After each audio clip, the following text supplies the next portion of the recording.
அனைவருக்கும் பயனளிக்கக்கூடிய அருமையான பட்ஜெட்டை நிர்மலா சீதாராமன் தாக்கல் செய்துள்ளதாக பிரதமர் மோடி கூறினார். பட்ஜெட்டால் நாடு அதிக வளர்ச்சி அடையும், அதிக முதலீடு, அதிக வேலைவாய்ப்பு கிடைக்கும், ஏழைகள், பின்தங்கியோர் அதிக பலன் பெறுவர். மொத்தத்தில் இந்தியாவின் எதிர்கால தேவையை பூர்த்தி செய்யும் பட்ஜெட் என பிரதமர் மோடி கூறினார். अर्थव्यवस्था को मजबूती देने के साथ ही सामान्य मानवी के लिए अनेक नए अवसर बनाएगा.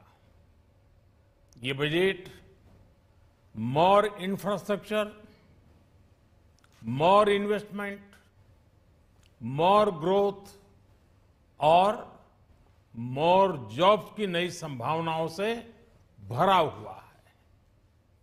और एक नया क्षेत्र और खुला है और वो है ग्रीन जॉब्स का. ये बजट तत्कालीन आवश्यकताओं का भी समाधान करता है और देश के युवाओं के उज्जवल भविष्य को भी सुनिश्चित करता है.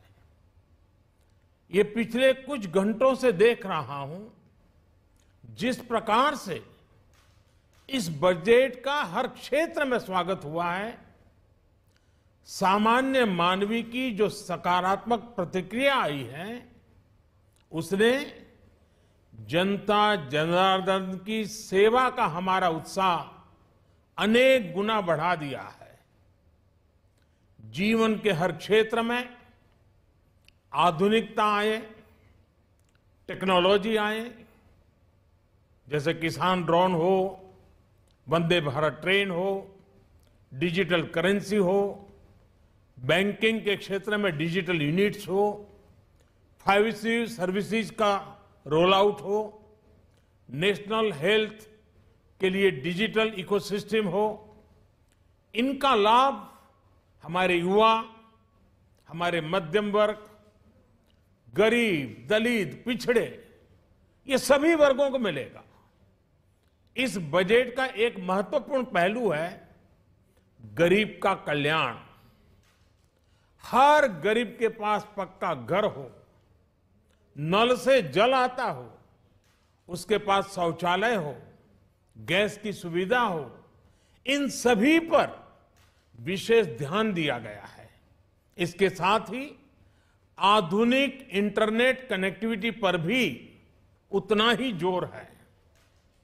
जो भारत के पहाड़ी क्षेत्र हैं, हिमालय का पूरा पट्टा, जहां जीवन आसान बने, वहां से पलायन ना हो, इसे ध्यान में रखते हुए भी नई घोषणा की गई है.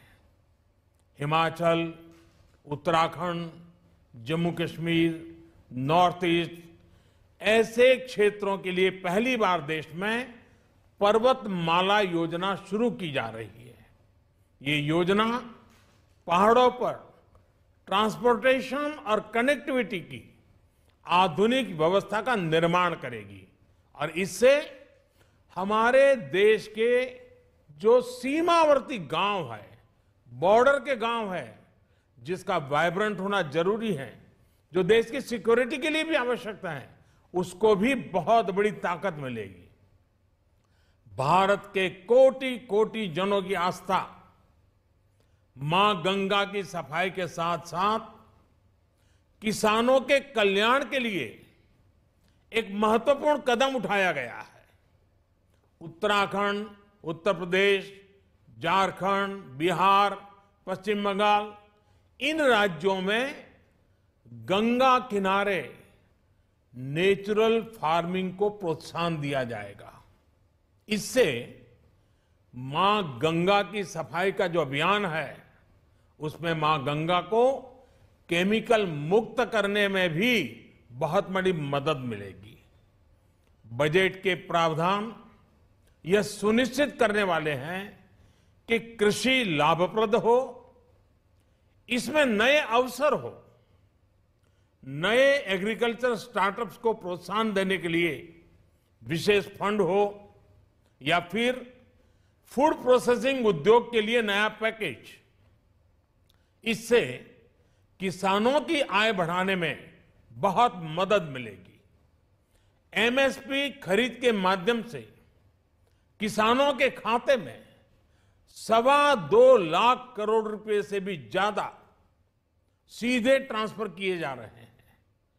कोरोना काल में एमएसएमई यानी हमारे छोटे उद्योगों की मदद और उनकी सुरक्षा के लिए देश ने लगातार अनेक निर्णय लिए थे, अनेक प्रकार की मदद पहुंचाई थी। इस बजट में क्रेडिट गारंटी में रिकॉर्ड वृद्धि के साथ ही कई नई योजनाओं का ऐलान किया गया है। डिफेंस के कैपिटल बजट का 68% डोमेस्टिक इंडस्ट्री को रिजर्व करने का भी बड़ा लाभ भारत के एमएसएमई सेक्टर को मिलेगा। ये आत्मनिर्भरता की तरफ बहुत बड़ा मजबूत कदम है। 7.5 लाख करोड़ रुपए के पब्लिक इन्वेस्टमेंट से अर्थव्यवस्था को नई गति के साथ ही छोटे और अन्य उद्योगों के लिए नए अवसर भी बनेंगे। मैं वित्त मंत्री निर्मला जी और उनकी पूरी टीम को इस पीपल फ्रेंडली और प्रोग्रेसिव बजट के लिए बहुत बहुत बधाई देता हूं। कल भारतीय जनता पार्टी ने मुझे सुबह 11 बजे बजट और आत्मनिर्भर भारत विषय पर बात करने के लिए निमंत्रित किया है। कल 11 बजे मैं बजट के इस विषय पर विस्तार से बात करूंगा। आज इतना काफी है।